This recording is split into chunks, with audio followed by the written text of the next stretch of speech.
Bonjour à tous, petite vidéo pour vous faire un point lecture sur un seul livre. Je vais y arriver, ça fait la 10e fois que j'essaie de la faire. Mais aujourd'hui, maintenant que je suis bien dedans, je pars dans tous les sens. Hypersensibilité, bonjour. Il y a des avions qui passent que j'habite pas loin d'un aérodrome. Voilà, je cherchais le mot juste avant. Aérodrome.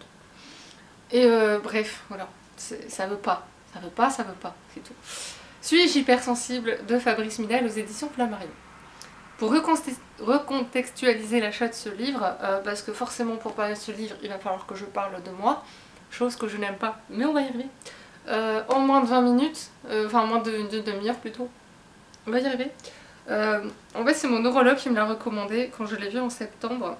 J'en ai parlé, je lui ai parlé de différentes choses qui me sont arrivées et qui m'ont conduite aux urgences et qui m'ont conduite à commencer une thérapie, chose que j'étais contre en fait avant. En même temps j'ai une mauvaise expérience avec les psys. Mais là j'en ai un bon, donc ça va aller.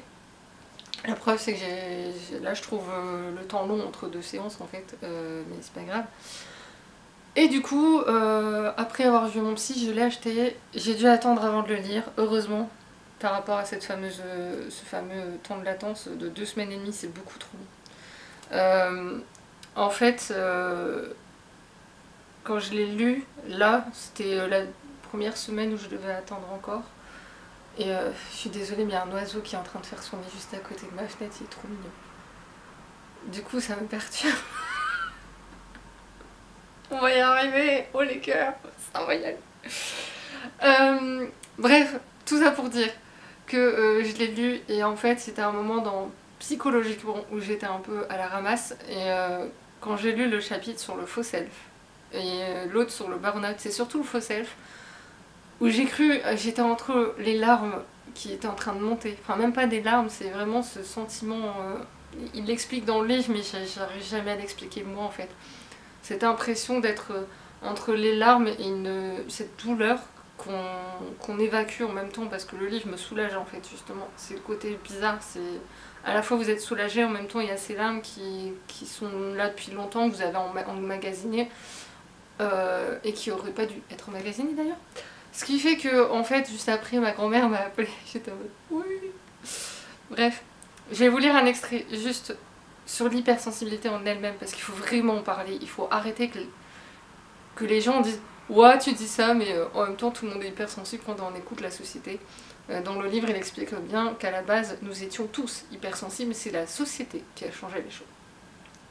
L'hypersensibilité c'est comme l'homosexualité, on ne peut pas en guérir parce que ce n'est pas une maladie, ce n'est pas non plus une anomalie ni une tare. En revanche, on peut vivre en harmonie avec elle, découvrir ses bénéfices et même avoir envie de la développer. C'est en cours de travail.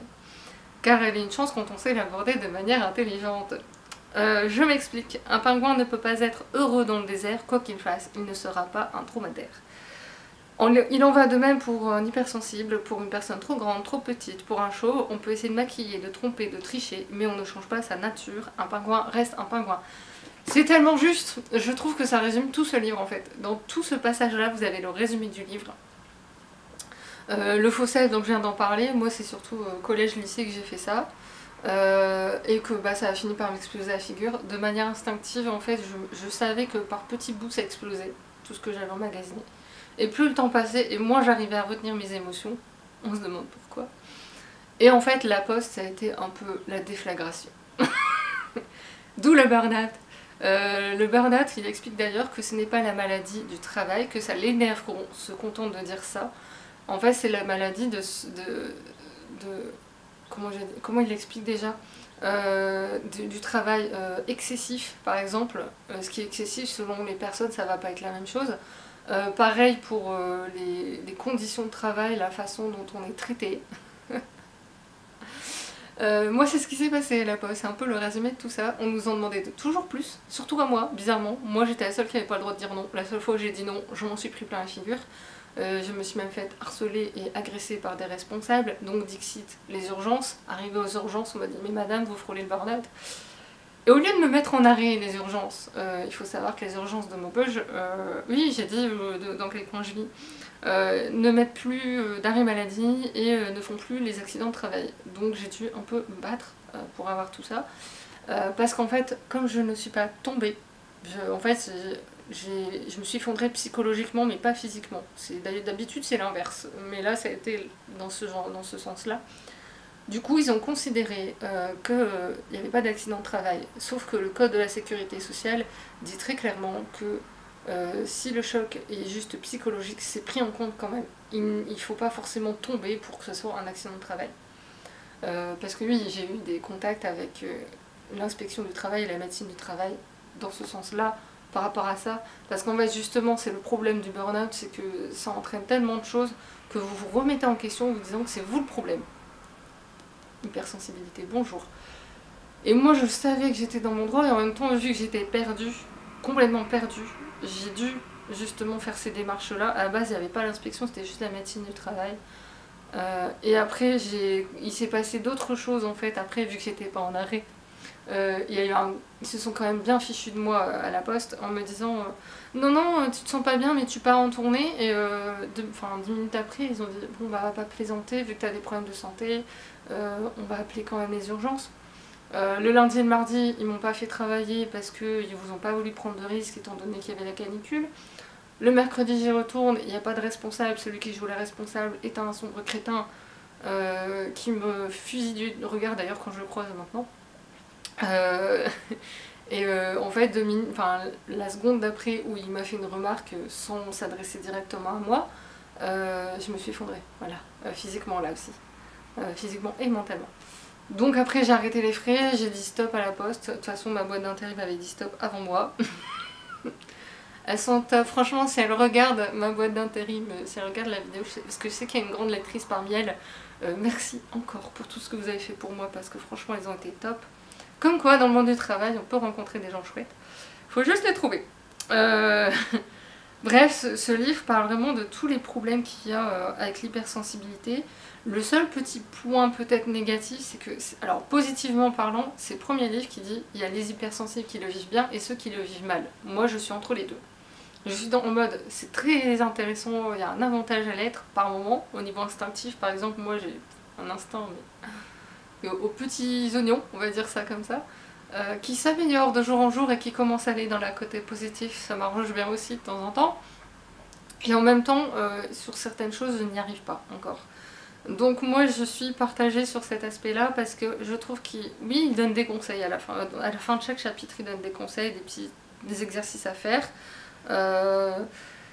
Qu'il faudra que je regarde, il y en a un que j'ai essayé de mettre en place déjà parce qu'il y a un truc que je déteste faire. Moi les vaisselles ça me rend malade, je jure que c'est vrai, je suis malade à chaque fois que je la fais.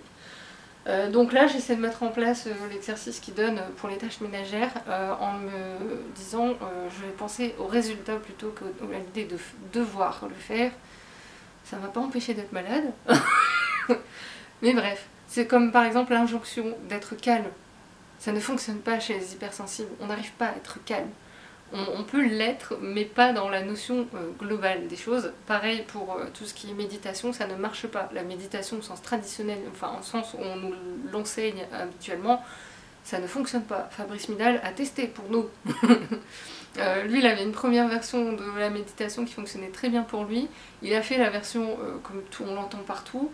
Non, c'est comme les livres de développement personnel, il a rien contre, mais il dit ça ne marche pas pour tout le monde, il faut arrêter de dire c'est pareil pour tout le monde, ce n'est pas vrai.